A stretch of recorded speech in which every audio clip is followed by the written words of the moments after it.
Successful InfoSec folks know their business is business and not just the IT part. I actually started. Listen, a lot of us we don't give a shit. We want to do our gigs. We want to be an analyst. We want to find the evil. We want to write the code. We want to break the thing, and that's perfectly fine, right? But the more, but that could sometimes lead to feeling detached. That could sometimes feel like, yeah, you got a gig and it's fine, but like, if you don't have to care.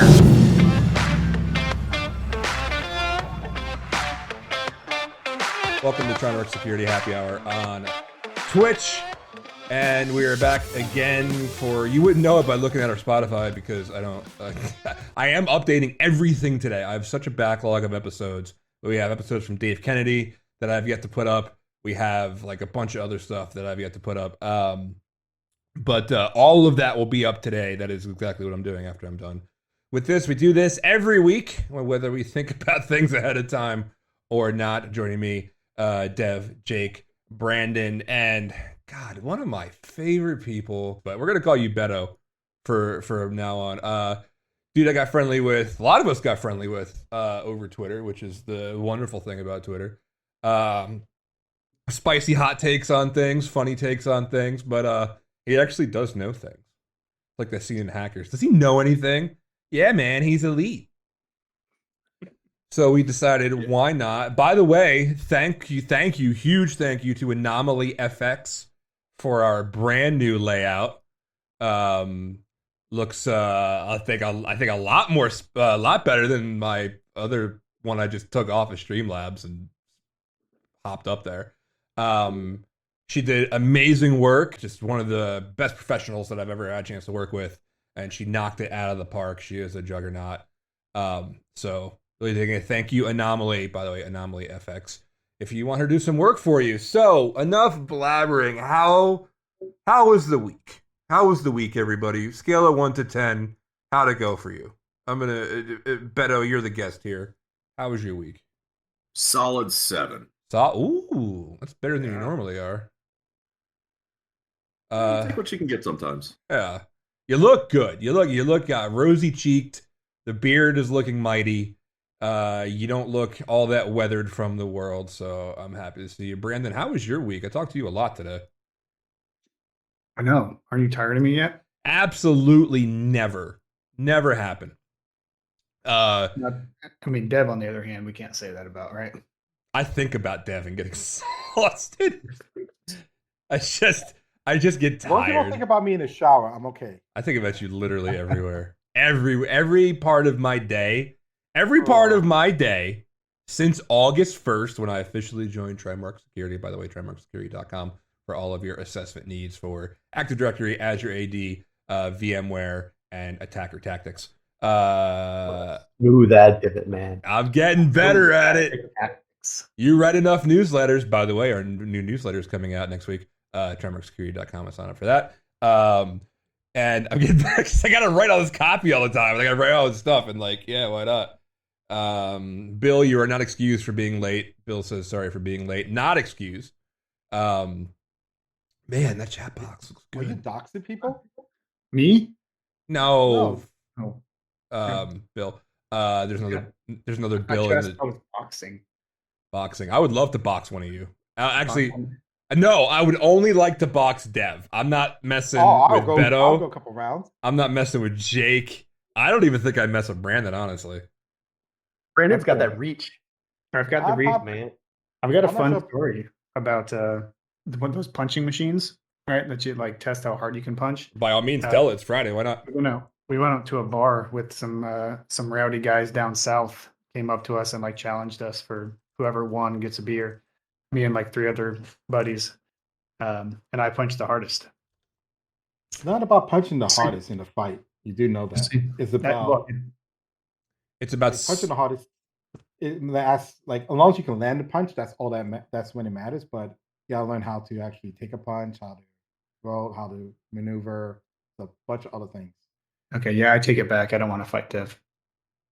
I grew up in the hood, man. I've been fighting a very long time. From the hood, though. Yeah. There's something incredibly dangerous about that. There is something like incredibly technically, mentally, physically, there is actually, Dev, how tall are you? I never actually met you in real life. 5'9", 5'10". Oh, we're matched. I'm a girth. I'm a solid 330 though. I'll just lay on you. Oh, Yeah, you would. I mean, listen. Honestly, I'm not standing up because once I stand up and you see the fold as it unfolds, and you'd be like, no. You look all of 330. I was thinking like more 400, 450, but Bitch. He thought you were taller. That's what it was. Oh, no, I thought it was shorter. Shut up. Oh, that one hurts. Like a dwarf kind of thing. I don't know.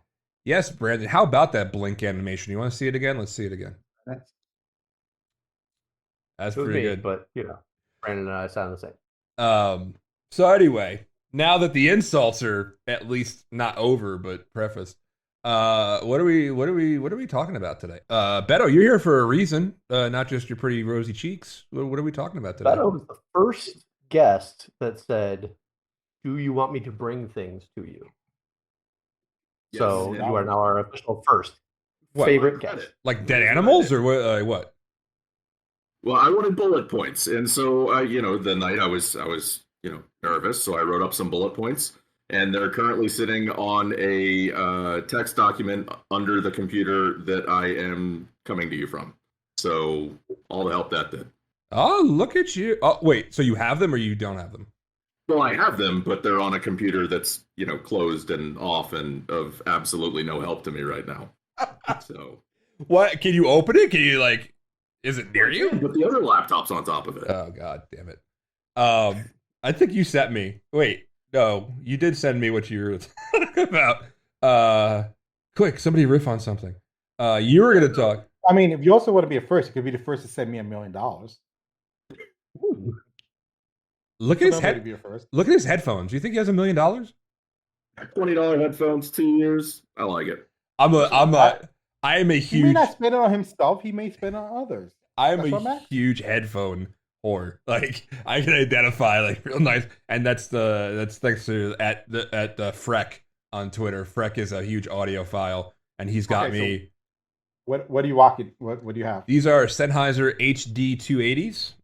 These are my absolute favorite. These are the ones I used when I used to be in radio, and 15 years ago, these were awesome. They're awesome now. But over there, I have Sennheiser. You could have just taken the laptop up and done it by now, probably. These Could've are figured these are the Sennheiser HD 650s. I love these, but they're also not closed back. Great for music or whatever, but when I'm on air, you can hear a little bit of it, and sometimes You asked us to like change the topic so you could get set up for something, but you're using. I'm both trying sides to riff talk. so he can get his shit set up, but that's fine. I got my shit. I didn't have the specific notes, but I know what I'm talking about. But But then you just get to land with it. God, Beto, so unprepared. This is what always happens. Like you must have never seen the stream before Oh. because Danny just does this shit. Just and these I have my Bose earbuds. doesn't then- even stop. He's like, "Look, I have these. These are fantastic little things." And I also have a cup. Also have a cup if you want to look at it. And I'm not also done with my have- headphone spiel yet. All right, go. Let's talk about technical things. Sean pays us. Sean pays us for a reason. Technical things. Let's go. Wait, you get paid? No, that's my line. Oh. No, I was actually inspired by last week's AD Admin Insecurities, and I wanted to talk a little bit about AD Admin Insecurities because we admins have insecurities too, and it kind of led into a path of coming to security from the help desk, which is what I did. So I wanted to talk about how you could progress into security from kind of that help desk sysadmin job. I'm biased because it's the way that I came up. But there's something to be said about learning to fly by the skin of your teeth while people that make 3 times as much money as you are waiting to get their computer back. And you don't know how to map a drive. You don't know how to troubleshoot the most basic things. So you learn to work under the pressure. So I think on this call right now, Brandon, you did the same, right? Yeah, I was started help desk sysadmin to here. Yeah, same for me. So yeah. Yeah, it's That not is the a career hack. path, but it's a good one. And so let's be, super clear. Security, I don't like to gatekeep security. Nobody likes that, but there is something to be said. I love it. Following a career path that gives you that foundational knowledge in IT that lets you know more about a specific subset of IT, right? If you put me troubleshooting something with AppSec, I'm done. I'm out. Tap me out. But EUC systems, servers, that sort of thing, that's where I got the knowledge from. So, one of the things that I like to think about is, what mistakes did I make? And I'm gonna, maybe out myself as an idiot, but the host file. When I found the host file, I was like, I am a genius. I can fix anything with this. And then, and then you go back and you have to fix the thing that you fixed with the host file, and it's like, oh, okay. I turns out I'm kind of dumb. And then, the more you do that, the more you realize that it's about scale, right? You learn to do something through the GUI, and that leads to, all right, well, maybe there's a command prompt way that I can do this. And then for me, it was, okay, well, that leads into PowerShell. And now I can write this thing that I fix it for one, and then people take notice, right? If you're a junior help desk admin that has a way to automate something, they're going to say, well, all right, well, we have this deployment tool. Why don't you go ahead and fix the problem across all of the systems? Great, okay. And that's when you start to, unfortunately, get into patch management and those sort of things that really, that's where you pay your dues, I think. That's where the real problems come in. Bill, Beto, sorry. You sent me a picture of a tattoo that you have. Is that somewhere safe? Yes, let's see if I can do that. I do have a PowerShell tattoo on my forearm, and the reason for that was I was laid off in 08 with, I think, a lot of people, and so I had to start over, and I started over making peanuts. And one day I started learning PowerShell, and I had a recruiter reach out to me and say, hey, I was working for an MSP for a couple of nonprofits and a school district, and it was miserable. But I learned PowerShell, and the recruiter reached out and she said, we want to talk to you about this server and EUC management position. And I said, well, I'm not qualified for it. She said, well, okay, but do it anyway. So doubled the salary to do that, and then paid the dues, manage, again, not a whole lot of money to it. So here's a WSUS server, and we manage, servers with Shavlik or whatever. So, here you go. There's a lot to be said about not having budget to do something, because you learn the ways that you want to manage it and you don't want to manage it. WSUS is great, but actually having to manage it coming out of the help desk is terrible. So you learn to do things your own way. PS exec, good Lord, PS exec was my best friend in the entire world. And it's that scale, and it's that knowing your environment. One of my worst war stories of all time. Third, fourth month on the job, working in retail, and the systems were XP embedded for some point of sale. It was just a subset, but I managed it.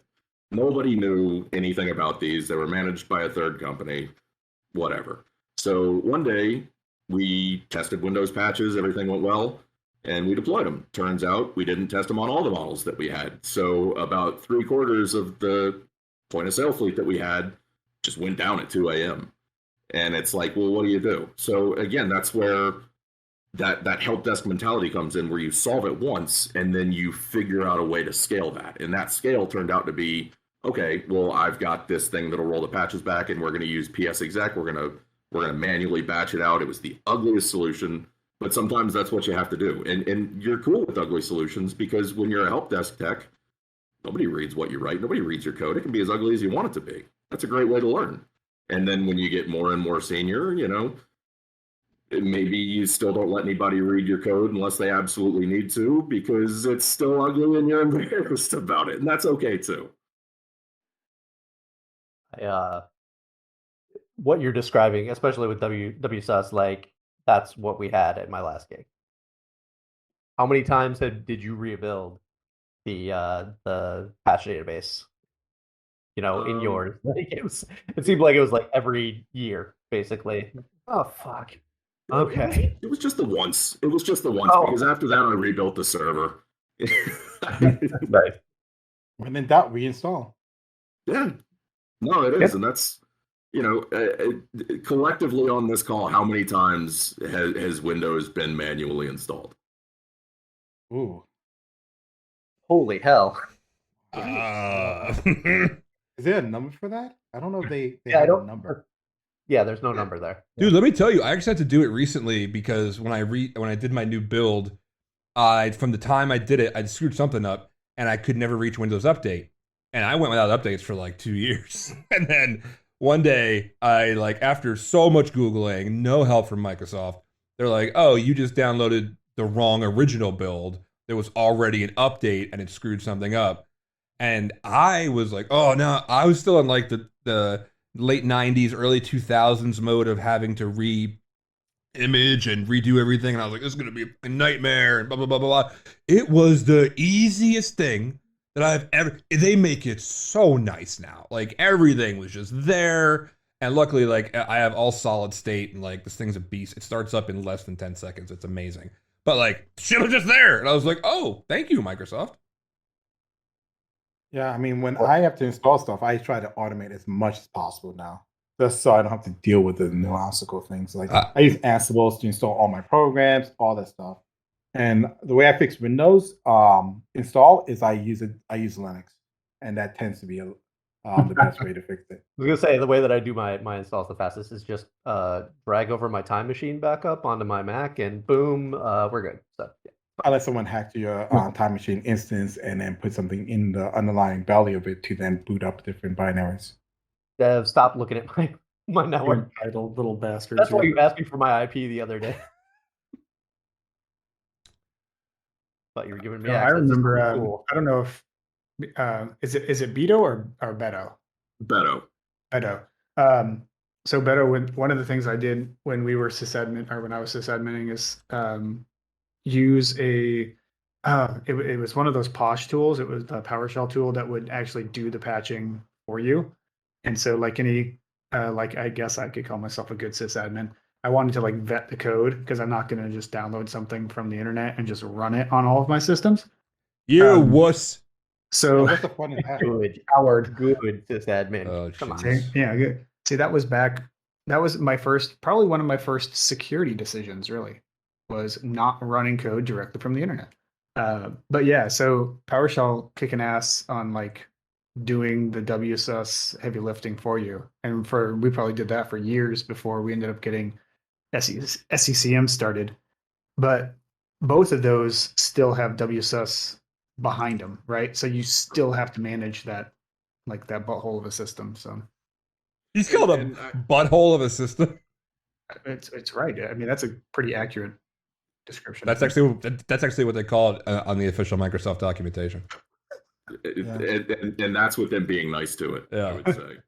Well, and I think SCCM, you raised a good point with it. SCCM is one of the most powerful tools that I think you could get in an enterprise, but it's not. I think a lot of people look at it as a set and forget, right?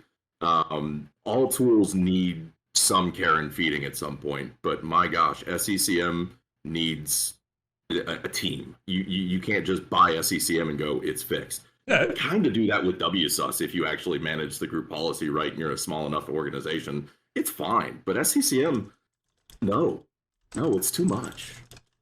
yeah, but I mean, do you really have to reinstall Windows that much? I mean, Windows 10 is the last version of Windows that released, right? Dev didn't believe me. I told him that. We're getting a call in. Oh, it's not the last one. Dev did not believe me. I told him that Microsoft had said that, and like what? And so yeah. Like, what kind of idiot would make a statement like that? Oh, I mean, in their defense, it seems believable. Like if somebody told me that, even with Windows 11, I'd be like, yeah, we're just gonna forget Windows 11. That's cool. I'm fine with that. What about Windows ME? Can't ever forget Windows ME. What a nightmare! wow. What a night! Before I knew anything, I knew nothing. That was even before my IT career, which was 10 years before my security career. Oh, there's something in the chat I wanted to hit on. I do things sometimes. Coming up from sysadmin or any general kind of admin is great if you know how to manipulate the system, you know how to break it. I have maintained forever that the most dangerous security people that can end up being the most dangerous offensive people, dangerous hackers in general, are sysadmins. Like, I've had sysadmins go, "Hey, I really want to switch careers. I want to get into security." And I was like, "Well, what have you done?" I was like, "Oh, I've been sysadmin for 15 years." Holy shit! Come on in. Take your paycheck. Yes.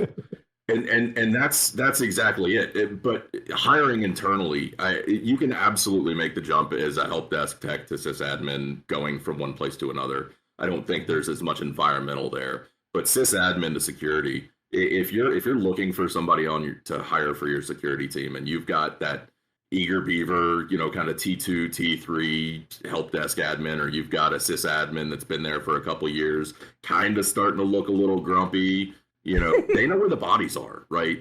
You hire internally for that position because they know where the stuff was just swept under the rug. But the problem is most companies don't do that, and that's unfortunate. It is. Like, I remember when I was in IT, the best way, like, I was like, I asked my boss, like, what's the best way I can get a raise? Like, go work for another company, and I come back here in 2 years and we'll pay you even more than that. It's like, what? That's how people make more money in IT? And sure enough, I mean, it held true. So it's sad. Did you actually do that? Did you actually like hop jobs and then come back to the original? No, normally if I leave a company, it's because I'm done with that company. But the bridges have but been I'm burned. saying, like, Write that down for later, boys. They always say that. They say, well, yeah, just go and then come back and maybe you'll be the CIO someday. And then when you go, you're like, man, this sucked. I'm never going back. so Yeah. I mean, I agree with you. Like, they should be hiring from within. First of all, it's cheaper. Like, I mean, you don't have to give them a huge raise. Give them a little something to, like, kind of say, hey, thank you, good job. And they know most of the systems, so there's no internal training you have to do about this. What the product is. This is how this works. These are the group of people. Like, I don't get it. Like, why do more companies do it? This hire within, and then push that this elevate them to go to, like, certifications or get some other degree or some other training, and then they become your advocate for security. But anytime I say it, people look at me like I have two heads and I don't know what I'm saying. Isn't that the standard look you get from people? Yeah, it is. Like, I'm now they trying to look be like I have good at it. 4 heads. This is odd. But that's the thing, right? You can teach security to anybody that wants to learn it. Anybody that wants to be in security can be in security. But if you're talking about a complex environment, it could be, medium-sized business. If you're talking about a complex environment, it takes longer to learn the environment than it does to actually learn the security tooling. Yep. So we're solving for essentially the same problems, and more times than not. The approach is going to be different, but IT in general, it's just going to be, let's just check the boxes, and how often is it? Let's just check the most basic boxes. Can we turn MFA on? Can we get a web proxy? Do you guys have AV? And I'm loving it there, by the way, Jake. That's good. It really is. But how many exclusions do you have? Are they documented? Do you have shadow IT? Do you have help desk techs that don't have SOPs, and so their approach is inconsistent everywhere? It's very much, it takes longer to learn an environment. It takes longer to learn specific things to your company. Yeah, and just learning the ins and outs of not only, like, the company itself, but the inner workings of the company, right? Like, how do people like to communicate? Who's the person I go to because they're the subject matter expert of whatever it is that we're doing in the company.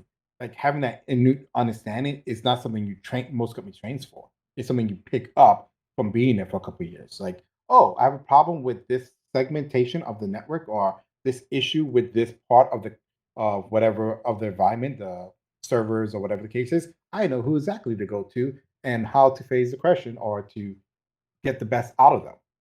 Yep. Whereas a new person is going to be like, I don't know what to do. I'm just going to go ahead and put it in our Teams or Slack or Discord, and hopefully someone responds. And it's like, This explains so much of our early communications, Dev. You just didn't know who to go to. yeah. And then someone lied and told me to go to you, and that's when I learned not to trust that person. And now they're best buddies. We could really make a drinking game out of this whole show about how many times we insult each other through any given moment of the show. Jake, so see, you do want me in your environment. You have me as your background. Oh, there's such a good point in chat right now, and I've been sliding more and more into this over the past few years from Bill Alfi. As a corollary, successful infosec folks know their business is business and not just the IT part. I actually started. Listen, so a lot of us we don't give a shit. We want to do our gigs. We want to be an analyst. We want to find the evil. We want to write the code. We want to break the thing, and that's perfectly fine, right?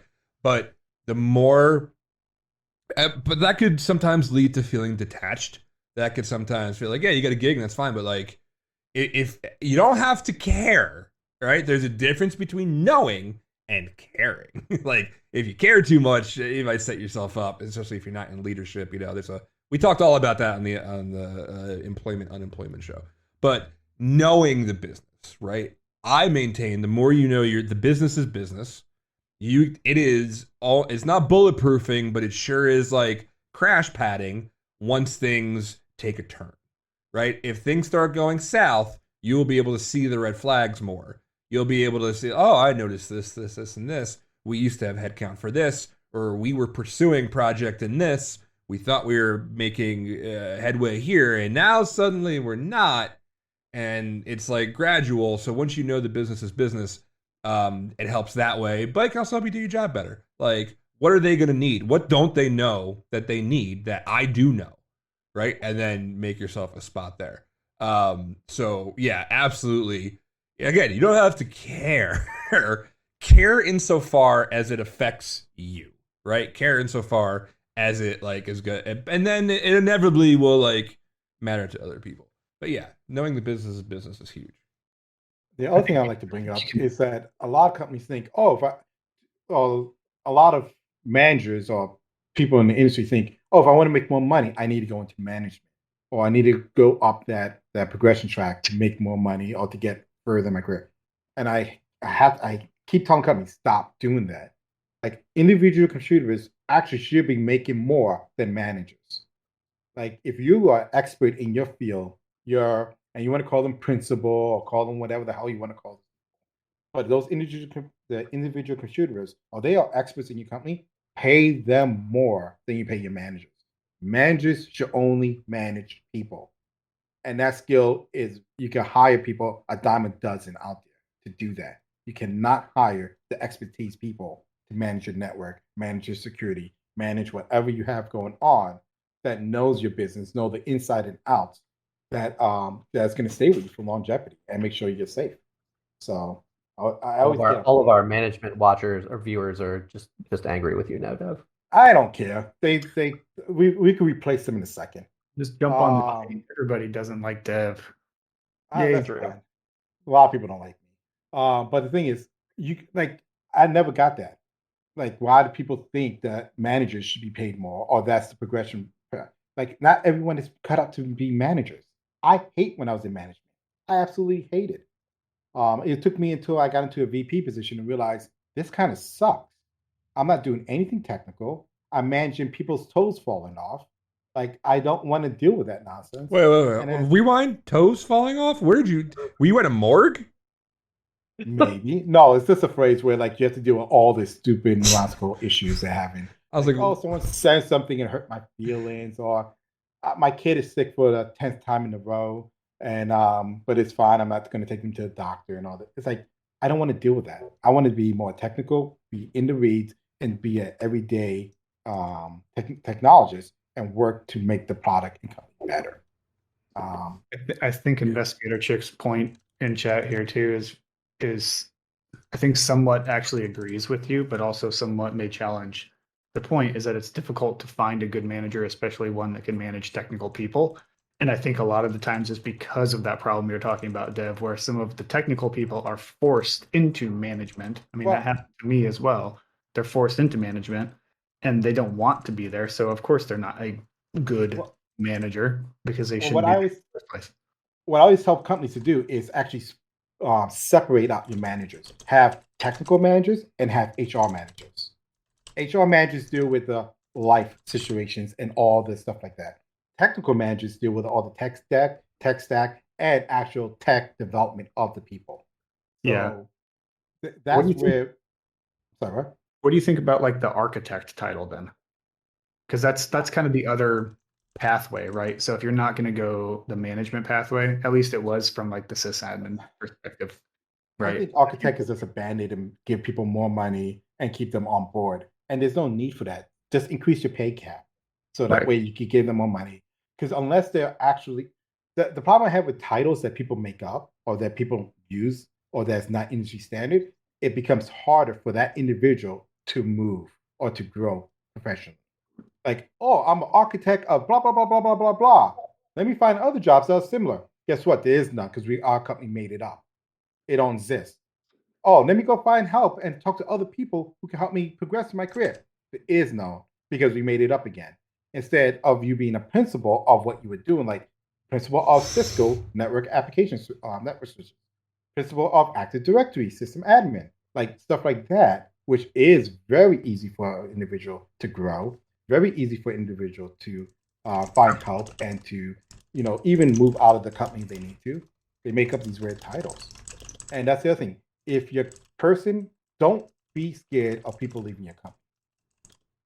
If you are a good manager, you're training your people to actually leave your company eventually, to max out, get everything that they can from you, and to move on in their career path. That's what good managers do.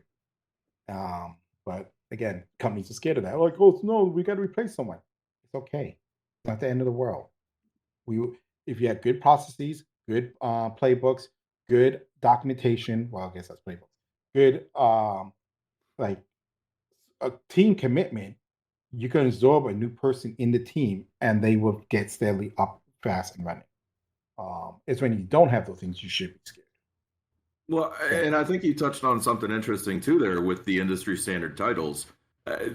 I know a lot of places that use the same title structure and maybe seniority structure, but I think the job positions change so much between two companies. I've been an engineer where my job was almost entirely IT ops focused. I've been a security engineer where I felt more like I was doing IR and SOC analyst duties. I've been a SOC analyst where I felt like most of it was the engineering side. So I think that what the words even mean is really frustrating, especially when you're trying to move up. Like now, you can read a job description now and kind of understand. I've been here long enough. I can read a job description and go, yeah, I kind of understand what I'm going to be doing. But if I'm just like blasting resumes out on Indeed because I'm making $45,000 a year as the only IT guy and just need out, like you could apply for a senior engineer job that's, really what's the senior mean? And the engineer, we don't really know. So it's tough. It's tough if you don't know how to navigate that. It's like working in banking and everybody's a VP. Like that's how they snag you into those financial ones. You're like, we know how, maybe we don't meet your compensation, but you'll be a VP, which means exactly zero. Nothing. You charlatans. Yeah, look, I'm sorry, if you can be a VP straight out of your 2-year college and that's your first job, what are you really vice president of? Like, I'm not trying to dog it. I vice president of lower salary.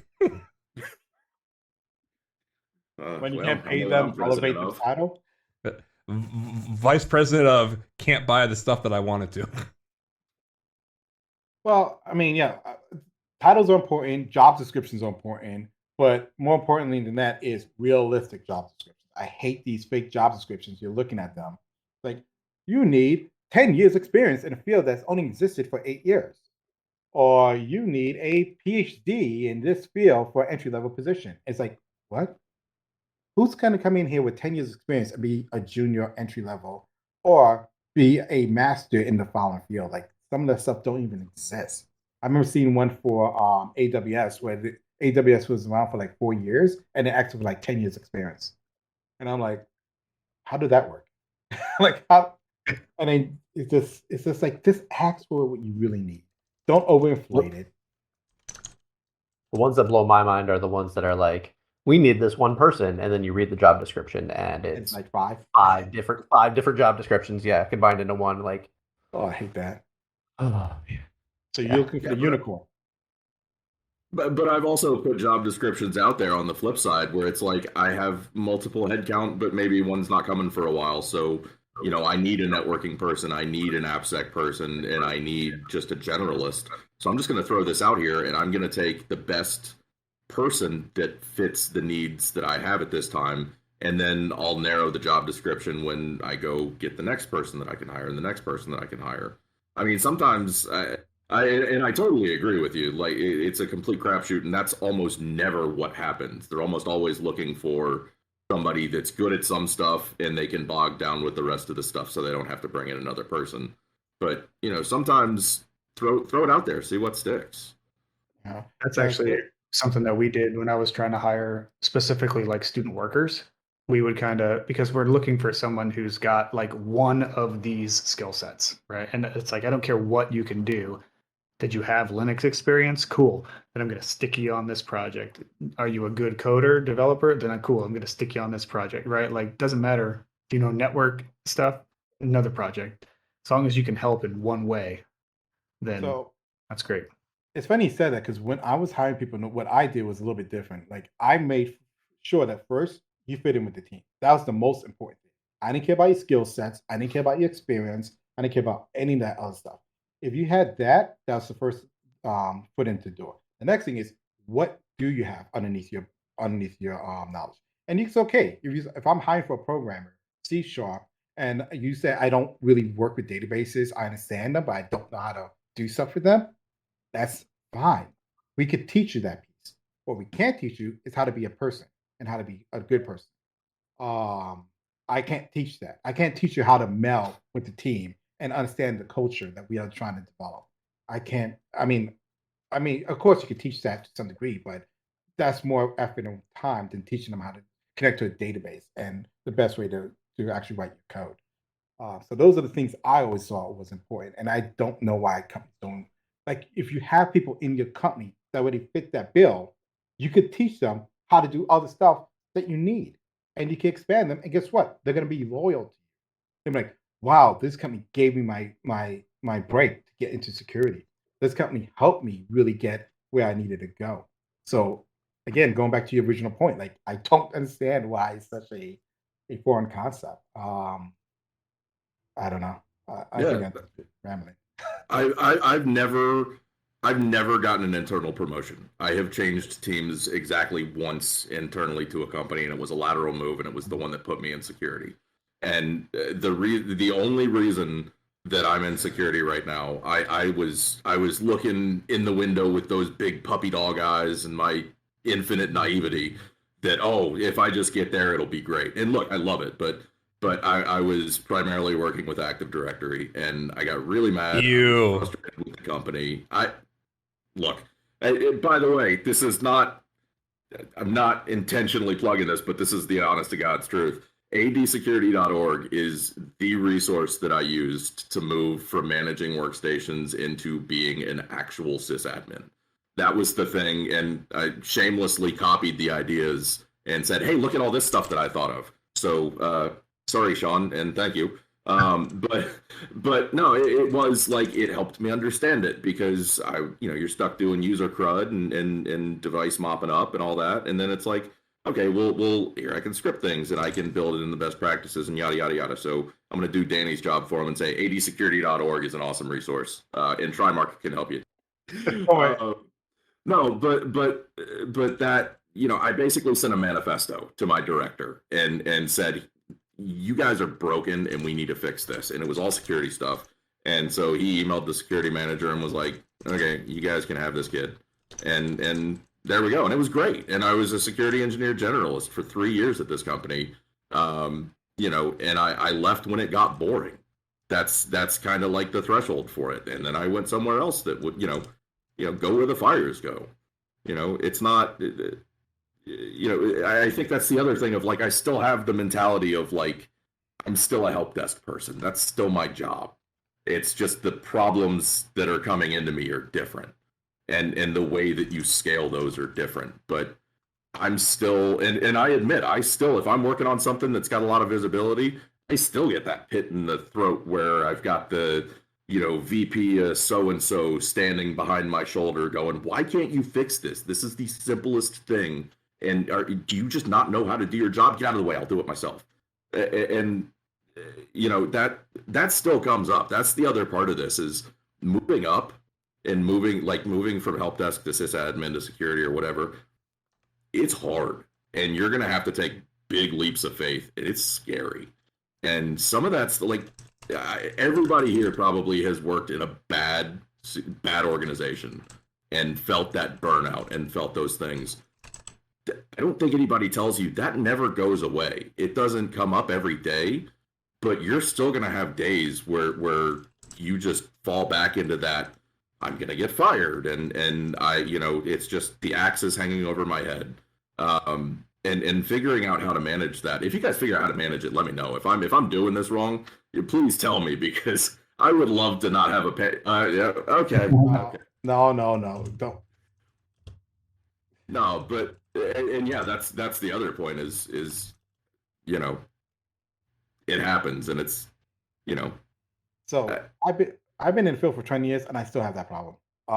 It started from day one, and it's been going on for up to this earlier when we had a call with another team about doing stuff, and it's just like you feel that doubt, like, wait, am I right? Is this right? And then as soon as someone else says something that contradicts it, you're like, oh my god, I messed up. I didn't do enough research. What the hell did I just do? How did I just screw up this big? And it's like, I don't know. It's hard to beat it, man. I don't know what the answer is.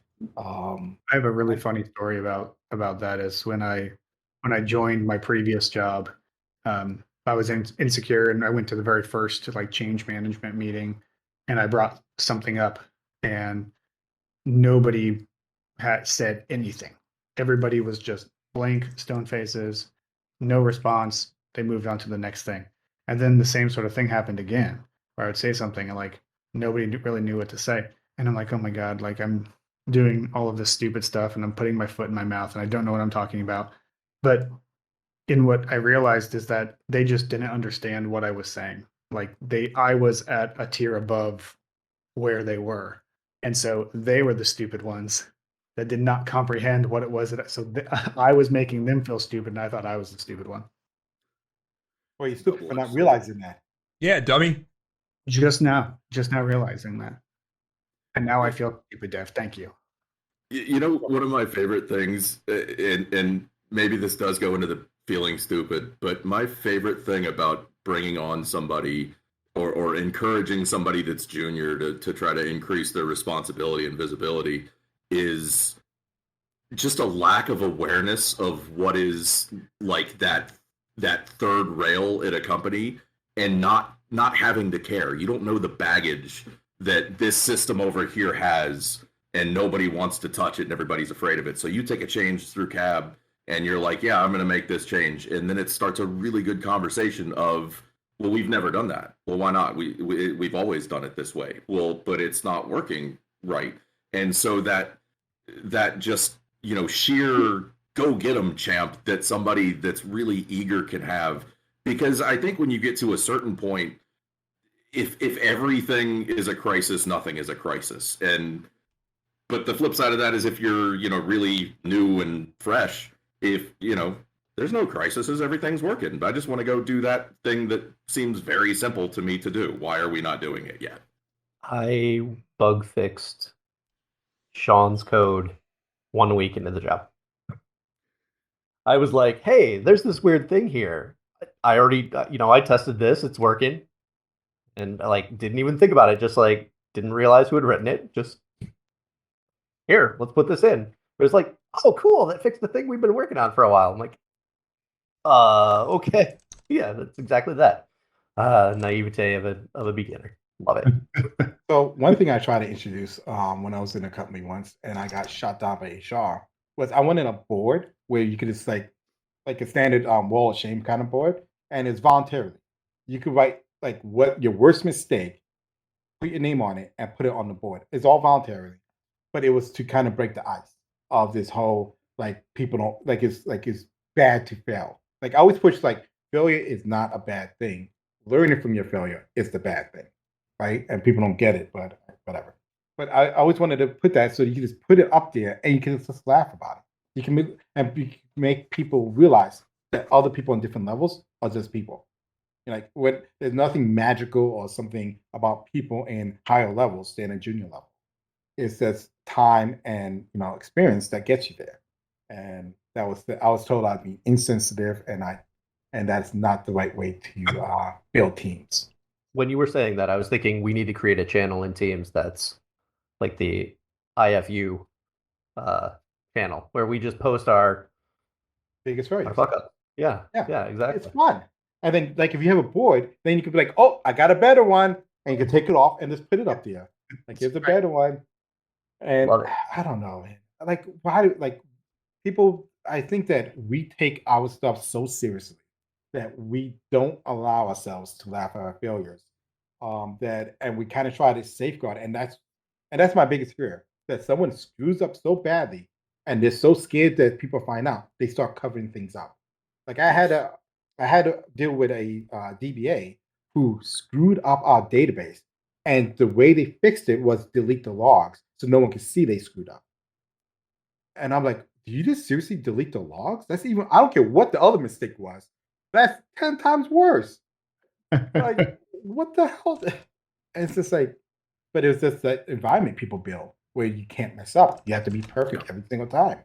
And it's just like, that is one thing I appreciate working here is you fuck up, you say it.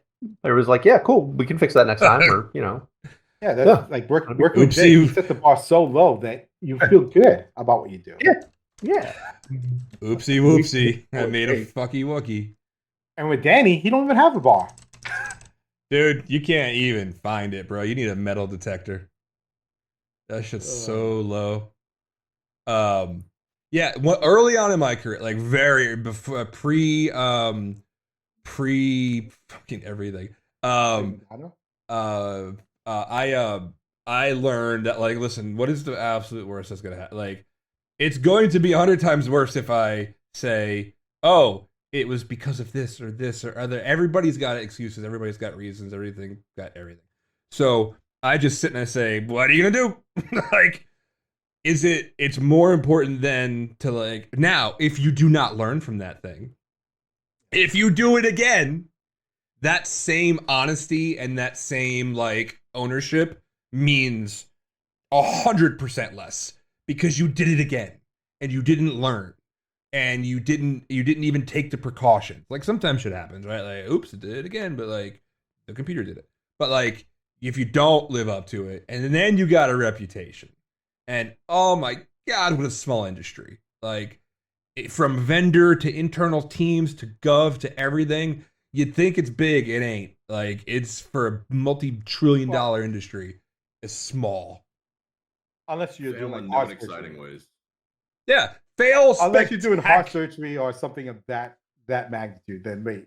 Wait, what? Let's put some context around this. What? Say it again. Unless you're doing like heart surgery or. Oh, then you got the margin is much smaller.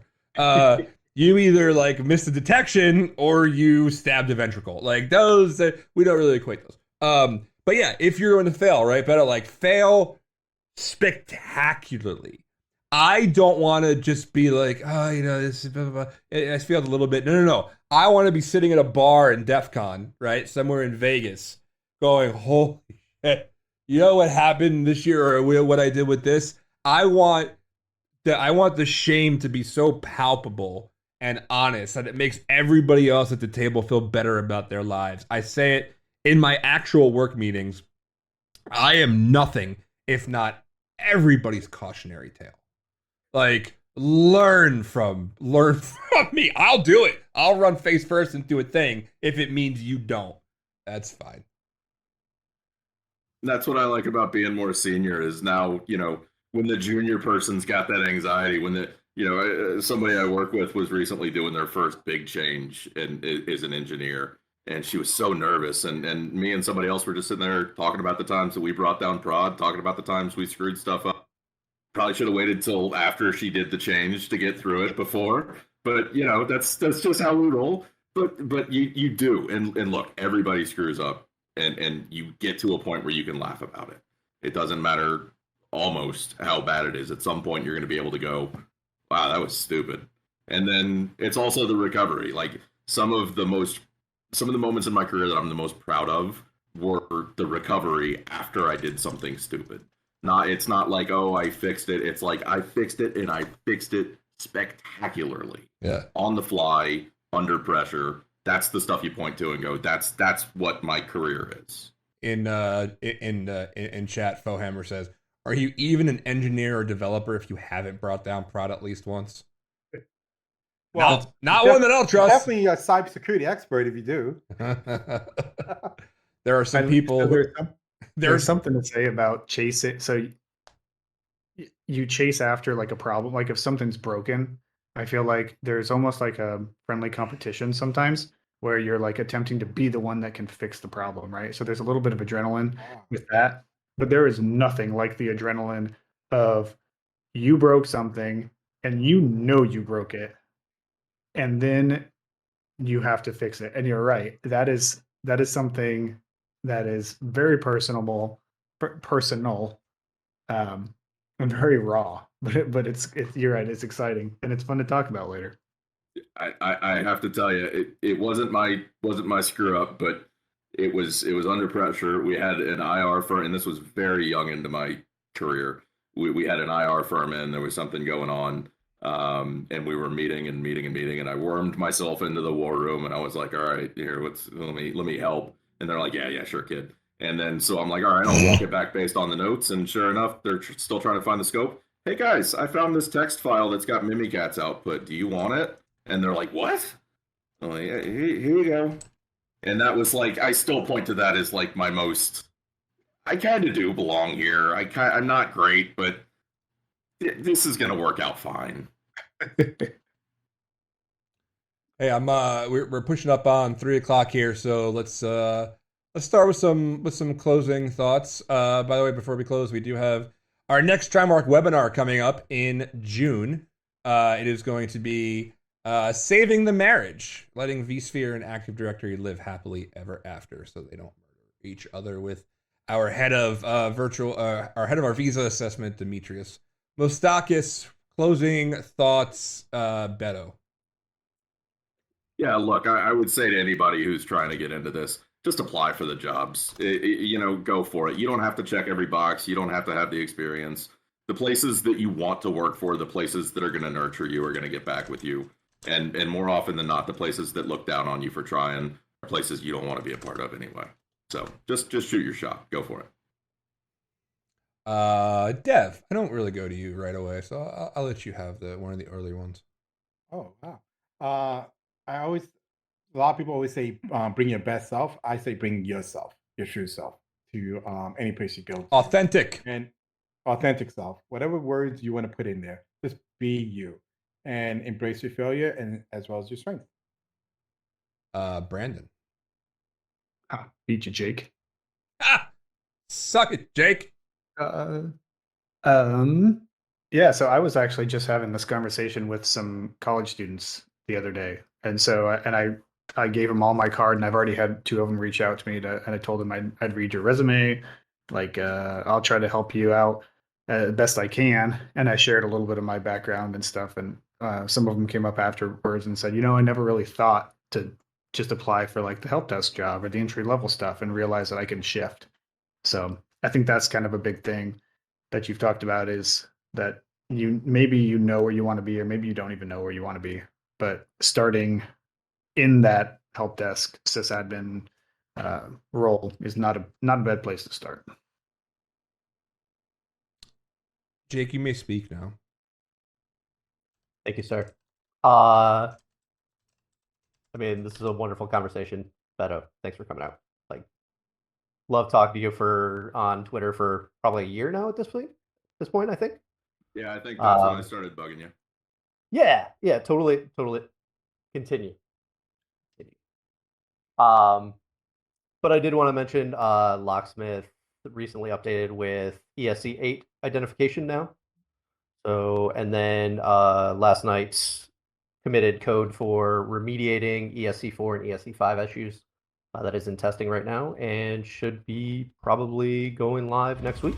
So A lot of new big things coming out, and yeah, go grab it if you haven't, and you're running ADCS because your ADCS is insecure. It is. Yeah, it just is. It just is. Admit your So baby yourself is up- ugly. The first step is admitting the baby is ugly and has like a snaggletooth. I mean, have you seen Danny? It has to be. Dude, actually, you know what? Today I got a pretty healthy sense of self-worth. I think I'm cute as shit today. But when I was younger, you could really tell how disproportional my head was to the rest of my body. You can do it now too. If I turn profile, it's really bad. My son, I cursed him with the same thing. Gee, I don't know. Takeaways, Beto. Did we talk about the stuff you wanted to talk about, or did we digress from everything you had written down so carefully? No, this is fine. See, everybody's got a plan until they get punched in the mouth. So it's great. It's great, right? Well, awesome. Well, thank you for coming on. Yeah, I don't know. I don't know. We said a lot. I just think we got to bring him back, right? Oh yeah, and definitely a regular contributor to the show. Absolutely. But yeah, I don't even know how to sum this one up, so I'm just gonna do it by doing some advertising. TrimarkSecurity.com. We got assessments for Active Directory, Azure, AD, VMware, and attacker tactics as well. Visit TrimarkVision.com to get a preview of our new product, Vision. You might want to check it out. And we got our Visa webinar coming up, as I mentioned, all about vSphere and Active Directory coming up in June. That registration link is in the chat. And if you're listening on Spotify, Apple Podcasts, or Google Podcasts, thank you. We are now on there. All you gotta do is go there and search for Trimark, and we will come right up. And there will be at least 10 more episodes uploaded tonight while I drink whiskey and recover from my procrastination. So until then, we will see everybody next week. Thank you